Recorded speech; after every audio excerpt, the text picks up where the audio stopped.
এবার আসেন হজের ফজিলত কি। এক নম্বর হজের ফজিলত হলো হজ পালনকারী আল্লাহর মেহমান। কি বলেন তো, জোরে বলেন। হজ পালনকারী আল্লাহর মেহমান। দুই নম্বর, হজ করলে জীবনের সব গুনাহ মাফ হয়ে যায়। কেমন মাফ হয়?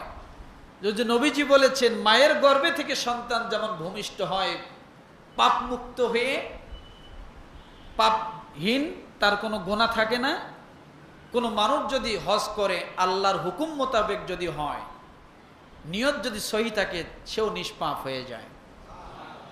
তিন নম্বর ফজিলত হলো হজ করলে অভাব থাকে না। কি থাকে না বলেন তো? হজ করলে অভাব থাকে না। চার নম্বর, হজে মাবরুর এর প্রতিদান হলো জান্নাত। কি বলেন?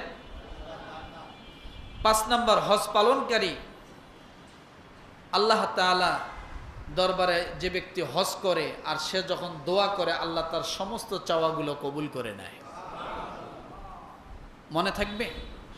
এবার আপনি সব চাইলেন, সব পাইলেন, এখন বাংলাদেশে ফিরে আসবে। আসার পরে কি কোদাল একখান ঘাড়ে নিয়ে কি করবে? কি করবে? মাথায় কিন্তু হাজি রুমাল আছে না নাই? এই কাম করতে হজ করার পরে করবে কি হাজি সাহেব? হাজি সাহেবের কাজ কি হবে? হজের পরের জীবনটা কেমন হবে এবার দেখেন। আল্লাহ পাক রব্বুল আলামিন সূরা বাকারার 200 নম্বর আয়াতে আল্লাহ বলেন, ফাইদা قضيتم مناسككم فاذكروا الله كذكركم آباءكم أو أشد ذكرا।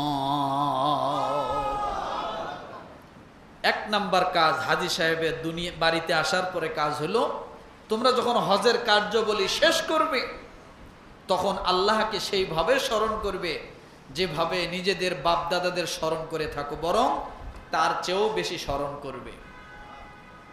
হজের কাজ যখন শেষ হবে তোমরা কি করবে বলেন তো? কি বলছে আল্লাহ? তোমরা আল্লাহকে সেইভাবে স্মরণ করো যেভাবে তোমরা তোমাদের বাপ দাদাদেরকে স্মরণ করো, বরং তাদের থেকেও যেন আল্লাহকে স্মরণটা বেশি হয়। এটার অর্থ কি?